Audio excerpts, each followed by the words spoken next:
Bismillahirrahmanirrahim. Assalamualaikum warahmatullahi wabarakatuh. Tak henti-hentinya kita panjatkan puji syukur kehadirat Allah Subhanahu wa taala yang mana pagi hari ini kita masih diberikan kesempatan bisa sholat subuh berjamaah di Masjid Anas yang kita cintai ini. Alhamdulillah, syukurillah, ketua DKM kita sudah mulai sembuh lagi. Alhamdulillah, mudah-mudahan sembuh, sehat selamanya. Amin. Dan juga kita mendoakan buat rekan kita, saudara kita yang sakit. Seperti istrinya Pak Ato ya, Pak Anto yang gitu ya. Pak Ato itu istrinya sedang sakit karena kakinya patah.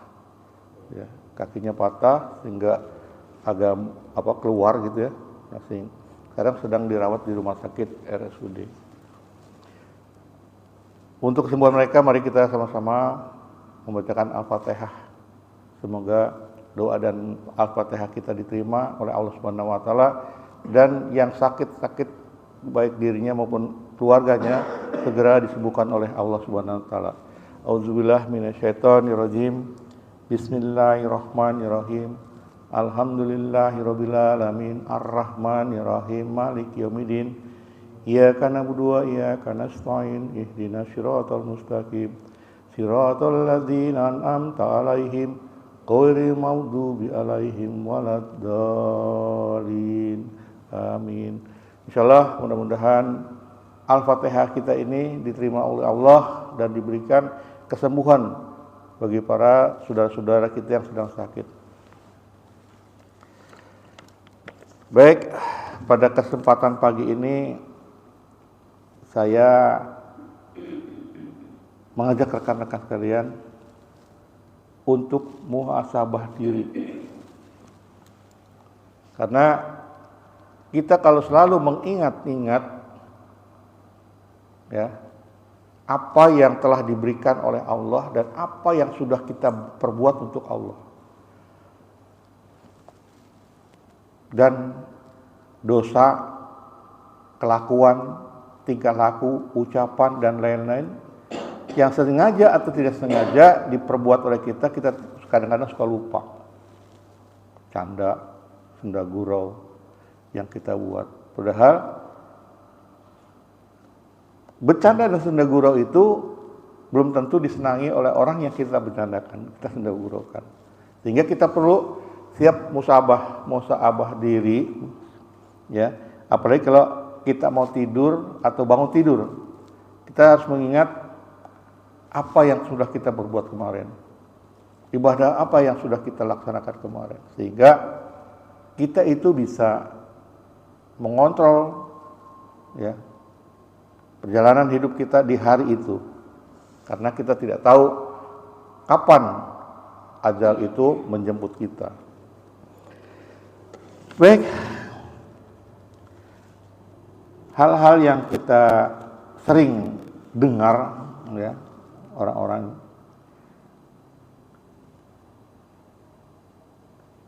baru saja kemarin, ya. Baru saja kemarin dia makan dengan lahapnya, tetapi sekarang dia jatuh sakit maupun enggan, minum pun enggan. Ya, mungkin bagi rekan-rekan yang pernah merasa sakit, ya, makan aja enggan, apalagi minum. Di sini maksudnya enggan apa? Udah nggak bisa ngapa-ngapain, nggak ada rasa apa-apa, ya. Sehingga untuk kalau kita jatuh sakit, ya, dikasih makan apapun yang lezat rasanya pahit dan tidak enak. Seperti gitu ya. Enggan segala sesuatunya. Kemudian baru kemarin dia tertawa lepas terbahak-bahak seolah-olah tidak pernah mengenal etika. Kini terbaring lemah, ya, berkata-kata pun malas. Kalau sakit begitu, ya Pak Rahmat ya. Kalau kita sakit kan gitu ya. Jangankan kita mau ketawa terbahak-bahak, ngomong aja malas. Ya. Sehingga itulah terbahak-bahak, wah baru kemarin katanya dia sakit, udah seperti itu.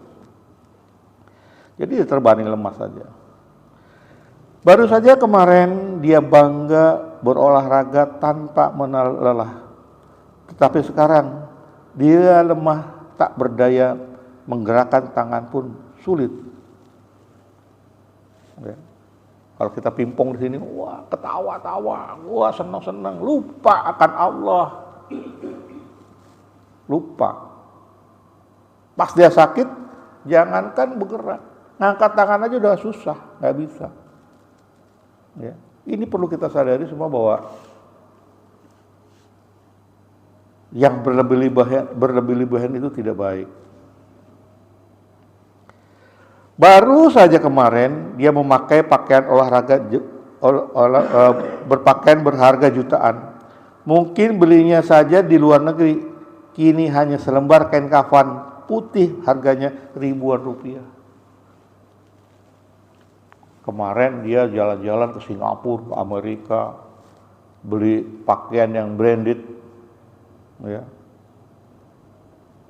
Kemarin. Tapi pas saat sekarang dia hanya pakai selembar kain kafan. Ya, kita pun demikian. Ya. Kita juga semuanya ini, walaupun di lemari kita punya stok pakaian yang bermerek, akhirnya kita nanti juga pakai kain kafan. Ya, yang harganya paling hanya ribuan rupiah. Itu. Jadi kita mau sabar ke situ. Oh, kalau apalagi orang-orang suka, wah nih Pak gua bermerek gini. Ya, sombong. Dengan sepatu bermerek, baju bermerek, langkahnya udah kayak langkah gualah yang paling hebat, gualah paling kaya. Ya. Jadi akhirnya nanti kita itu menggunakan kain kafan, ya, yang paling ribuan rupiah. Baru saja kemarin mobil mewah berbaris rapi di garasi rumahnya. Mungkin dia beli miliaran rupiah, tetapi sekarang yang dikendarai tanpa ban. Nanti tuh akhirnya tuh kita ditaruh di kendaraan yang tanpa ban. Kalau dulu tulisannya yang suatu dia berjaya tulisannya mobil Lamborghini, terus Mustang, Ferrari, ya, mobil-mobil hebat. Kalau nanti terakhirnya dia pasti akan dinaikkan ke dalam keranda yang bertuliskan innalillahi wa innalillahi rajiun. Bukan keranda itu tulisannya Mustang, Ferrari, enggak. Pasti innalillahi wa innalillahi rajiun. Di kendaraan terakhir sampai ke liang lahat. Ya.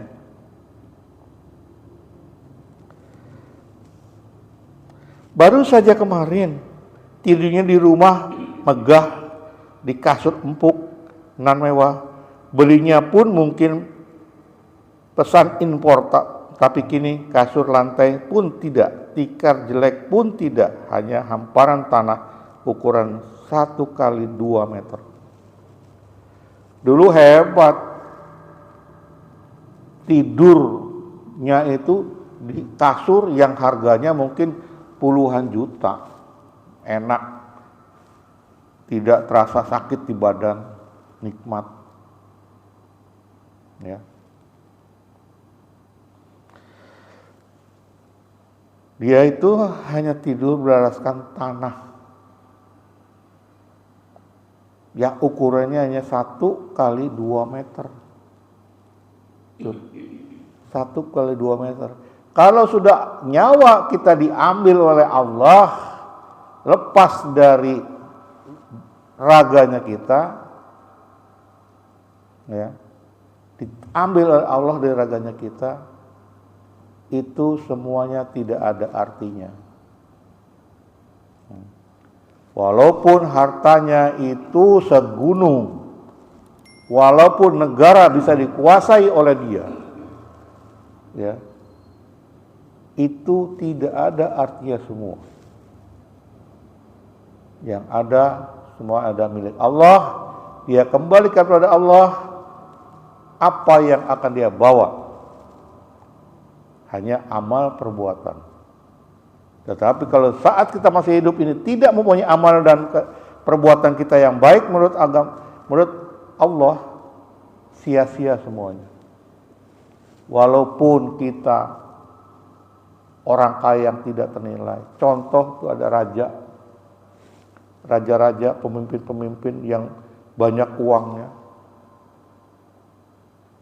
Semuanya mati, tidak bawa apa-apa. Tidak bawa kasur, tidak bawa AC, tidak bawa kelambu. Yang dia bawa apa di dalam kubur? Kain kafan.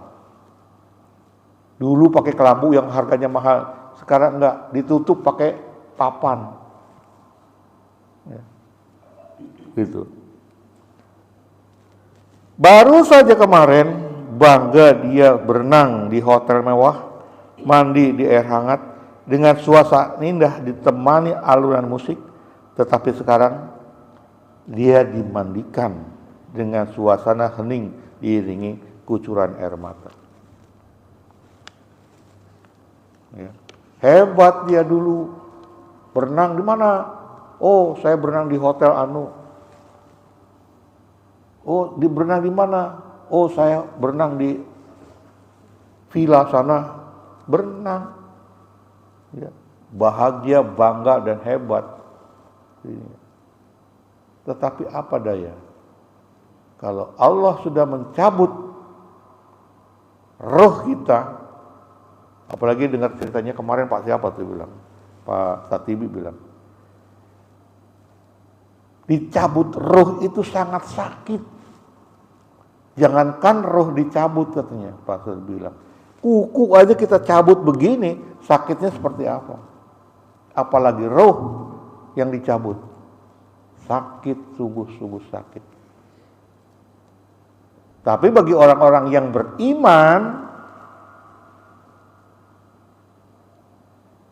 itu sangat tidak terasa untuk beliau, orang-orang yang beriman. Mudah-mudahan kita semua ini yang ada di sini, ya, dicabut ruh kita oleh Allah Subhanahu wa taala dalam keadaan tidak terasa dan sangat menyenangkan. Ya. Banyak ini yang dilupakan oleh orang. Banyak. Ruhnya wah, pokoknya sekarang dia bilang hidup itu hanya sekali di dunia. Memang betul. Tetapi ada kehidupan yang abadi. Ya. Ada kehidupan yang abadi.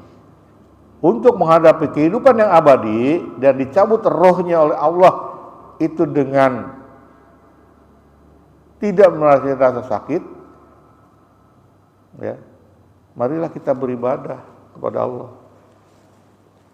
Kita kumpulkan kegiatan-kegiatan kita, ya, kita kumpulkan kegiatan-kegiatan kita untuk mencari bekal menuju alam akhirat. Untuk kita menghadap kepada Allah, persiapkanlah bekal-bekal kita itu. Jangan kita lalai.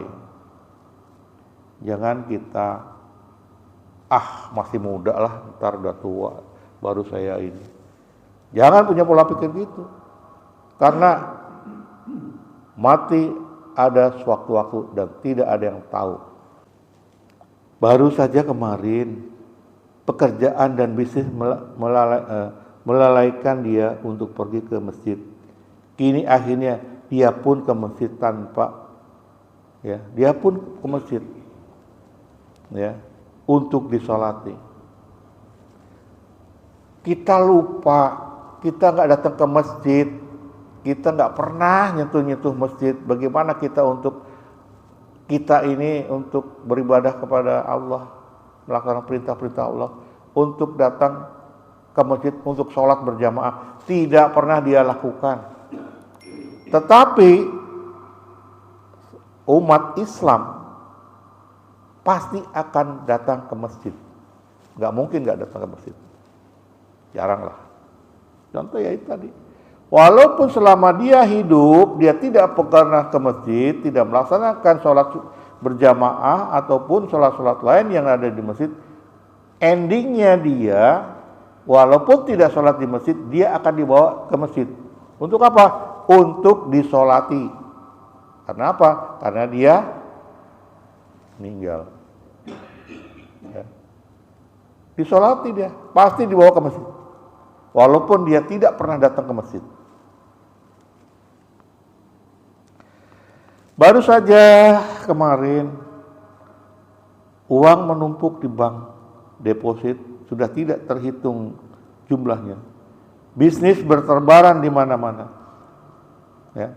Tapi berat sekali untuk mengeluarkan untuk sedekah kepada orang-orang miskin, dan dia kini berbendera putih berkibar dan orang-orang miskin yang sekitar rumahnya berduyun-duyun untuk menyisihkan uang. Dia orang kaya dulu, paling hebat di kampung itu, tapi dia tidak pernah memberikan sedekah sedikit pun kepada orang-orang miskin maupun di orang-orang sekitarnya.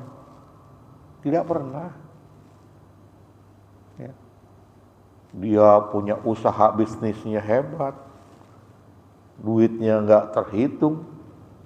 Kata orang sekarang mah duitnya nggak berseri. Ya, duitnya banyak nggak berseri. Tetapi dia tidak pernah memberikan sedekah kepada orang-orang miskin. Tapi pas saat dia meninggal, ya, orang-orang miskin, orang-orang itu datang, menyisihkan uangnya, memberikan kepada dia, ya, sedekah untuk di kotak kain celeng itu tuh, yang kalau meninggal itu. Banyak. Jadi kalau kita punya harta yang banyak, janganlah kita pelit, janganlah kita sombong, janganlah kita takabur, janganlah kita menyusahkan orang. Udah nggak mau ngasih, ngomelin. Ah, lu mah males lu, males kamu tuh, nggak mau kerja gini. Kalau ujungnya ngasih juga nggak jadi masalah. Ini kadang-kadang udah ngomelin nggak ngasih, gitu loh. Jadi kalau kita punya harta, janganlah kita pelit dan sombong pada harta kita. Karena orang jatuh itu bukan karena batu yang besar. Orang jatuh itu karena kerikil. Orang dengan nginjak kerikil kepleset jatuh. Sudah kita lihat baik contoh-contohnya sekarang. Ya. Banyak contohnya seperti yang kita dengar kasus-kasus yang ada itu. Ya. Jatuh dengan kerikil. Seperti anak yang kemarin yang ramai-ramai akhirnya dia nendang itu. Ya kan? Anak berbuat, orang tua ikut tersangkut. Ya. Karena nanti di akhirat nanti anak jadi musuh, istri jadi musuh. Harta yang didapat dari perbuatan yang tidak baik akan melilit di leher kita. Ya. Jadi kita hati-hati untuk menjalani hidup ini agar jangan sampai kita tersesat di jalan. Karena bisikan-bisikan dari iblis dan setan itu sangat rapat sekali di kita. Karena dari zaman Nabi Adam sampai sekarang itu iblis tidak ada yang mati. Terus berkembang biak seperti kita. Kalau manusia ada matinya, kalau iblis tidak ada. Sampai nanti akhir zaman dia akan bisa mati. karena udah sumpahnya dia akan menggoda anak cucu Adam sampai kapanpun. Nah, kita mudah-mudahan kita terhindar dari bujuk rayunya setan itu. Tapi banyak juga orang yang masih terkena bujuk rayu setan. Ya. Udah susah di dunia dan juga susah di akhirat. Udah di dunia dia nggak mau sholat, nggak mau ibadah dan nggak mau lain-lain. Dia di akhirat pasti akan susah. Ya.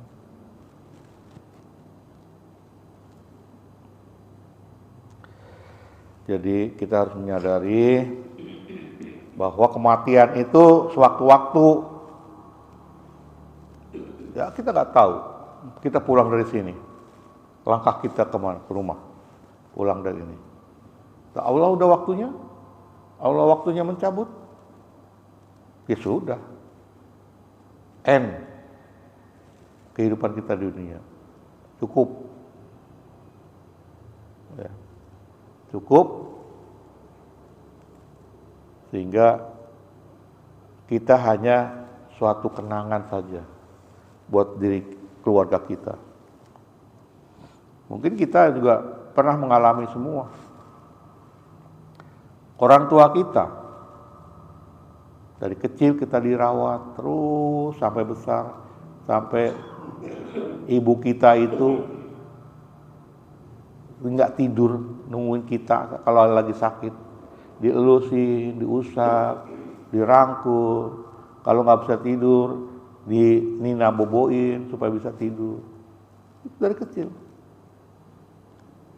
Sampai dia bisa berjalan, sampai dia bisa sekolah, disekolahkan dari PAUD, SD, SMP, SMA, bisa sampai kuliah, dia bisa dihitung sama orang tua kita.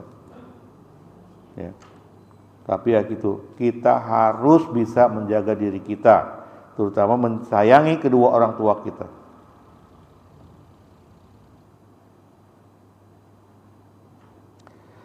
Baru saja kemarin berpesta ditemani keluarga tercinta, teman-teman dekat, kolega bisnis, bahkan pejabat pun menyempatkan datang. Tetapi sekarang hanya cacing hewan kecil lainnya yang setia menemaninya.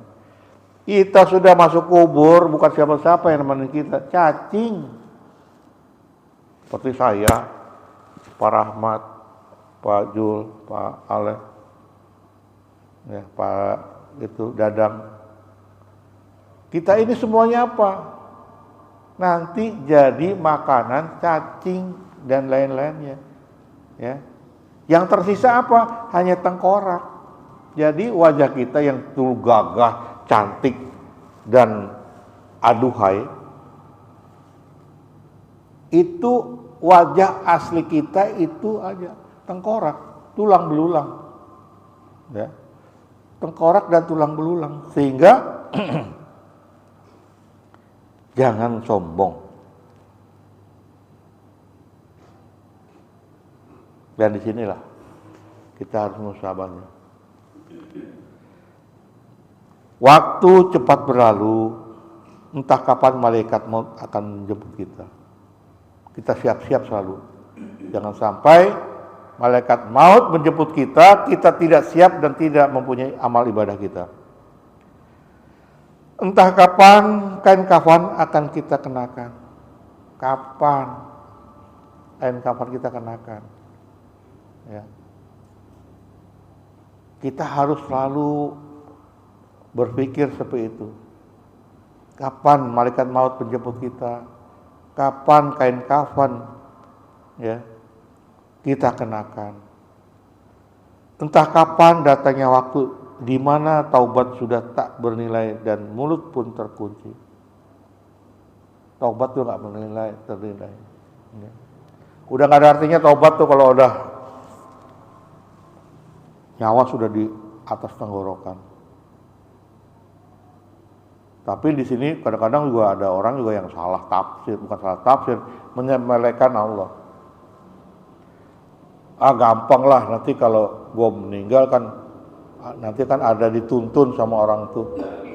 La ilaha illallah. Biasanya gitu kan. Kita dituntun oleh orang-orang tuh. La ilaha illallah. Supaya kita bisa mengikuti lafaz la ilaha illallah di saat kita sakaratul maut. Tapi bagaimana dia bisa mengikuti lafaz la ilaha illallah? Karena di saat hidupnya dia sendiri, saat dia sehat, saat dia bugur, dia tidak pernah mengucapkan la ilaha illallah. Tidak pernah. Ya gimana dia mau mengikuti lafaz la ilaha illallah? Ya. Maka dari sekarang marilah kita sering berzikir kepada Allah. Karena dengan berzikir itu merontokkan segala dosa-dosa kecil kita. Entah kapan kain kafan kita akan kenakan. Entah kapan datang waktu di mana taubat sudah tidak bernilai dan mulut pun terkunci. Dunia begitu indah dengan kehiasannya. Ya, jangan kita mudah tertipu. Ya. Dunia sekarang itu seperti aki-aki atau nenek-nenek yang dikasih dandan pakai pakaian punk. Ya. Udah tua sekali, tapi didandani ala anak muda sehingga kelihatan masih muda terus. Ya. Kita tidak tahu kapan akan terjadinya ya kiamat itu sendiri. Allahu a'lam. Kita jangan tertipu begitu indahnya dengan hiasannya dunia ini. Dan akhiratlah sejatinya kita tempat kembali. Ya. Kita harus berpikir akhirat. Ya. Jangan kita pikirin lagi ke duniawian lagi. Ya. Jangan. Udah akhirat sajalah, walaupun sehebat-hebatnya tadi yang sudah kita bicarakan itu hebat, tetapi sejatinya kita pikirkanlah akhirat untuk kita. Ya, Bapak-bapak sekalian, jam kehidupan hanya diputar satu kali saja, saat kehidupan kita. Kemarin saya berjalan dari sini ke rumahnya Pak Rahmat. Tapi itu tidak bisa kembali lagi. Ya sudah. Ya, saya berjalan sama Pak Aleh. Belum tentu itu bisa terjadi lagi. Waktu, tempat, saat, situasi itu tidak akan bisa kembali. Ya, makanya kalau kita beribadah nggak usah tengok-tengok ke belakang lagi. Oh apa tuh ya yang gue kasih ya kemarin ya? Nggak usah. Biar semuanya kita karena Allah Subhanahu Wa Taala, sehingga kita melaksanakan kehidupan dunia ini lebih aman dan lebih indah. Jadi jam kehidupan tuh nggak bisa diputar kembali lagi. Kalau jam dunia masih bisa lah. Tapi kalau jam kehidupan di dunia ini tidak bisa diputar kembali. Mungkin 1 menit lagi, waktu sedang tidak berdaya. Jadi banyak ya kehidupan seperti itu. Mungkin 1 jam lagi, mungkin besok, mungkin bulan depan, mungkin tahun depan. Sekarang adalah satu-satunya waktu yang kita miliki. Kita nggak tahu tuh tahun depan, bulan depan, jam depan, kita nggak tahu. Tetapi saat inilah waktu yang kita miliki. Kita laksanakanlah ibadah kita. Jangan kita membawa nanti sajalah masih ada waktu. Nanti sajalah masih ada kesempatan.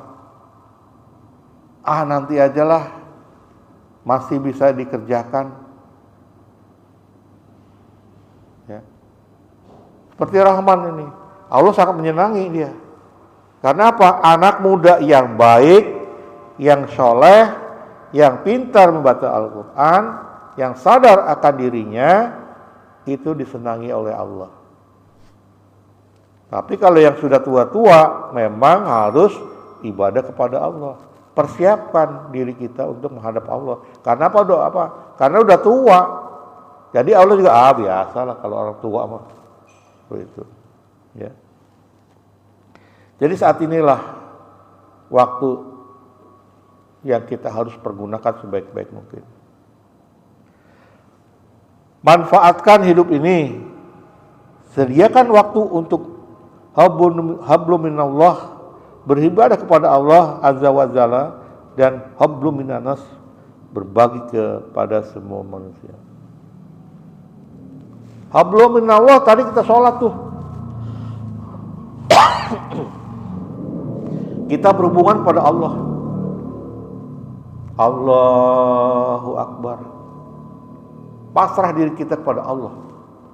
Mengucapkan bahwa Allah yang Maha Besar. Ya. Setelah itu kita baca Al-Fatihah. Dalam Al-Fatihah itu, tunjukkanlah kami jalan yang lurus. Jangan jalan yang membuat susah. Minta kepada Allah, gitu itu. Ya. Jadi kita manfaatkan hidup ini.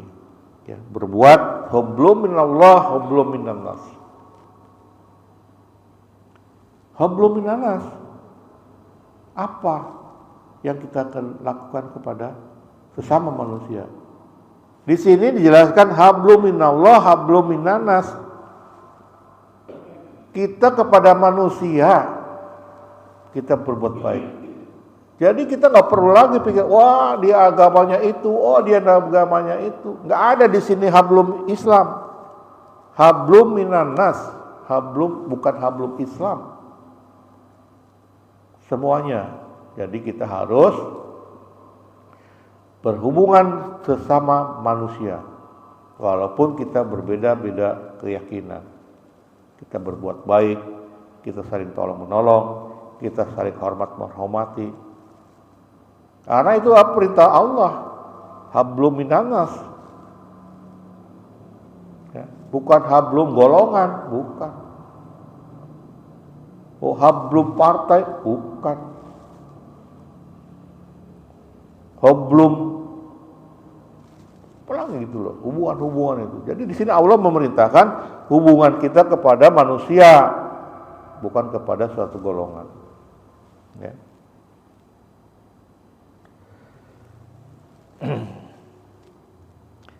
Jangan pernah berkata, besok kan masih ada waktu, aku bisa melakukan besok, karena setiap saat jarum jam itu dapat dihentikan. Kalau jarum jam bisa dihentikan, tapi waktunya Allah tidak bisa dihentikan. Besok ajalah saya sholat subuh berjamaah di masjid, nggak tahunya besoknya sakit, nggak tahunya besoknya hujan, nggak tahu besoknya ada kegiatan lain. Jadi tidak bisa datang ke masjid. Ya. Jadi jangan kita nanti ajalah, masih ada waktu lah, karena kita tidak tahu waktunya Allah. Kalau waktunya jam itu kita bisa kita hindari, tapi waktunya Allah yang diberikan pada kita tidak tahu. Saat ini kita masih berada di atas tanah. Mungkin esok kita sudah berada di bawah tanah. Sekarang kita masih bisa duduk di karpet yang Masjid Anas ini yang bahagia ini. Masih bisa duduk di atas karpet, di atas tanah, di dalam masjid. Tapi kita nggak tahu. Nanti kita berada di bawah tanah. Ya. Kita nanti ada di bawah tanah. Jadi maksudnya di bawah tanah itu nanti kita akan dikubur, dimakamkan di bawah tanah, yang ditemani oleh cacing-cacing.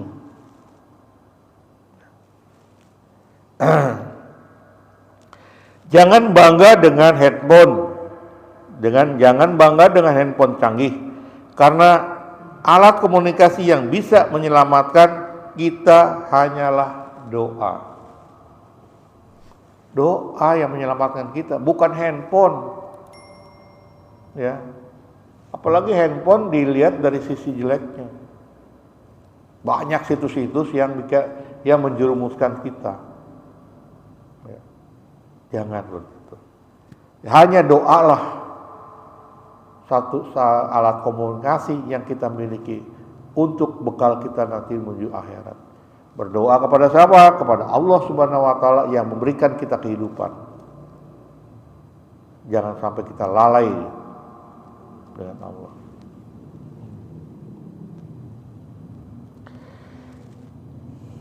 Jangan bangga dengan rumah mewah. Karena rumah terakhir kita di dunia adalah kubur. Rumah bermegah-megah, hebat-hebat itu. Ya nanti akhirnya ujung-ujungnya masuk dalam kubur, enggak kemana-mana. Ya. Selanjutnya jangan bangga dengan gelar, karena gelar kita yang terakhir adalah almarhumah. Ya. Profesor, doktor, ABCD, MMA, ABC, ya. Ujung-ujungnya almarhumah. Ya. Kalau kita sudah meninggal, paling disebut, ya, apalagi di dalam undangan-undangan tuh, turut mengundang almarhum. Itu gelar terakhir. Enggak ada tuh di undangan tuh turut mengundang almarhum dokter rendah profesor ini, enggak. Yang paling mengundang yang itu. Turut mengundang almarhum Tatang Sutisna. Dia enggak kasih gelar-gelar lagi. Almarhum aja. Ya. Itu titel kita terakhir. Jadi jangan banggalah terhadap titel-titel itu sendiri.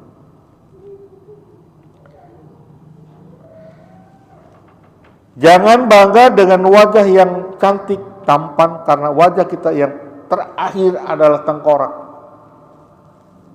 Ya. Wajah terakhir kita adalah tengkorak. Karena tengkorak tulang belulang itulah yang dibalut oleh daging dan lemak. Dibalut itu semua. Gak perlu kita menyombongkan diri kita. Oh saya paling tampan, oh saya paling gagah, oh paling saya cantik, oh paling hebat. Ujung-ujungnya kalau udah mati udah jadi tengkorak semua. Itulah wajah asli kita adalah tengkorak.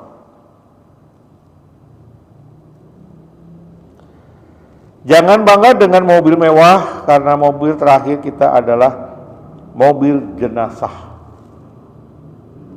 dan keranda yang bertulisan innalillahi wa inna ilaihi raji'un.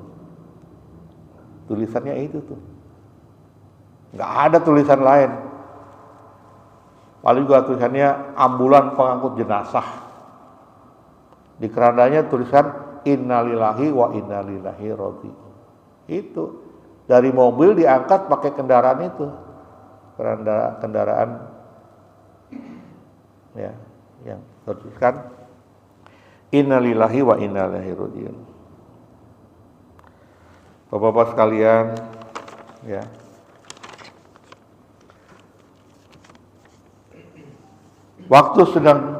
Waktu kita sedang tidak berdaya, barulah kita sadar siapa yang sesungguhnya sahabat sejati yang ada. Ya, kalau sudah kita meninggal, sahabat sejati kita adalah amal soleh dan ya, amal soleh kita itu yang selalu menemani kita. Walaupun harta kita banyak, istri kita cantik, anak-anak kita sukses semua, apalagi kadang-kadang suami istri bilang, "Papa, kita sama-sama hidup di dunia ini. Sampai mati kita sama-sama." Tapi pas bapaknya mati atau ibunya mati, nggak ada yang mau ikut tuh ke kuburan. Nggak ada yang mau di kuburan. Ya. Katanya sehidup semati, tapi salah satu mati, nggak ada salah satu pun nggak ada yang mau ikut. Harta banyak bisa jadi rebutan anak-anak dan saudara. Istri cantik, ya pasti dia akan kawin lagi, apalagi muda, ya kan. Harta bergelimang akan menjadi rebutan. Jadi banyak hal-hal yang lain. Apalagi hartanya itu didapat dari perbuatan-perbuatan yang merugikan orang. Ya. Janganlah auzubillah min dzalik, jangan sampai seperti itu. Waktu kita jatuh, kita baru sadar selama ini siapa saja teman yang memperalat dan memanfaatkan kita. Waktu kita sakit, siapa nih? Ya. Padahal Rasulullah sudah memberikan contoh sama orang-orang kafir. Rasulullah dihina, diejek, diludahin, wah macam-macam. Ya.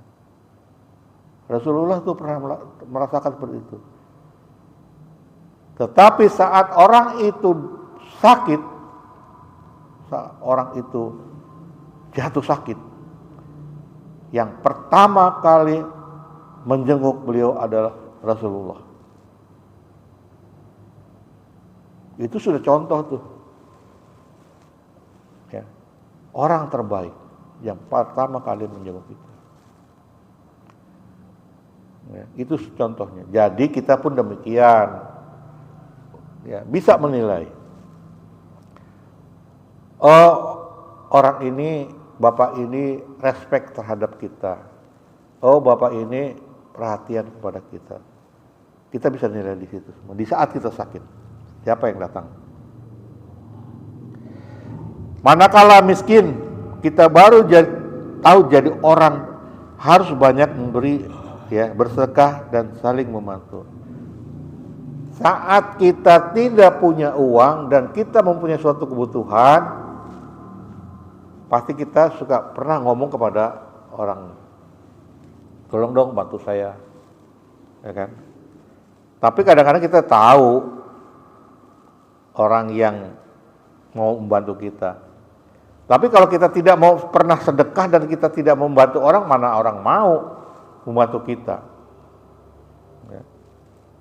Sedekah, tapi dia tidak mau sedekah. Tapi dia pas ada sesuatu susah, dia nggak mau bantu. Seperti itu. Pada masuk usia tua baru kita tahu kalau masih banyak amalan yang belum dikerjakan. Seperti saya ini, sudah tua saya. Tapi saya masih merasa banyak hal-hal yang belum saya kerjakan. Sehingga saya berusaha untuk mengerjakan hal-hal yang belum saya kerjakan menurut aturan Allah. Ya, menurut petunjuk Allah, ya, saya akan kerjakan karena saya tuh merasa di sini bahwa saya sudah masuk tua, ya, sehingga saya harus memperbanyak diri, harus banyak muasabah diri saya sehingga saya bisa mengerti, oh kekurangan saya ini, sehingga saya banyaklah berzikir kepada Allah untuk diampuni segala dosa-dosa yang saya perbuat. Saat di ambang ajal, kita baru menyatakan begitu banyak waktu luang yang dibuang sia-sia. Saya pernah merasakan seperti itu. Banyak waktu muda saya terbuang dengan sia-sia. Tapi insya Allah saya akan belajar terus dan belajar untuk memperbaiki kekurangan-kekurangan saya.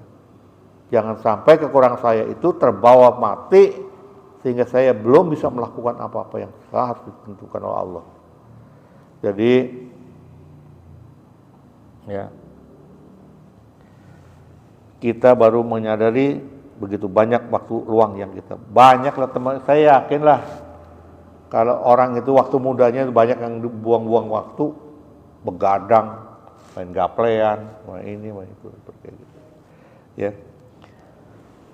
Jadi khairun minan nas, sebaik-baiknya manusia, khairun minan nas. Jadi jadilah manusia-manusia yang terbaik untuk kita melaksanakan di hidup di dunia, dan kita persembahkan kehidupan kita ini untuk Allah Subhanahu wa taala. Mungkin itu saja dari saya, karena waktu sudah masuk suruh. Ya, mudah-mudahan apa yang saya ucapkan ini yang benar itu dari Allah, yang kemungkinan ada suatu kalimat yang salah itu dari saya dan mohon dimaafkan. Satu lagi, saya mohon bantuan dari Bapak-Bapak sekalian, mohon doanya. Insya Allah saya besok akan melaksanakan operasi mata. Ya. Mudah-mudahan dalam pelaksanaannya itu diberi kelancaran untuk saya. Ya, karena mata itu adalah lampunya kehidupan, bisa melihat. Baik, itu dari saya. Sekali lagi saya mohon maaf apabila ada hal-hal yang kurang berkenan. Ya, dan saya akhiri dengan Assalamualaikum warahmatullahi wabarakatuh. Baik, itu dari saya. Mungkin ada tambahan dari Pak Rahmat. Baik, mungkin kita bacakan kafaratul masjid. Allahumma sholli ala sayyidina Muhammad. La ilaha illallah. Baik, mudah-mudahan itikaf kita yang sebentar ini bisa diterima oleh Allah dan mendapat pahala dari Allah. Amin. Assalamualaikum warahmatullahi wabarakatuh.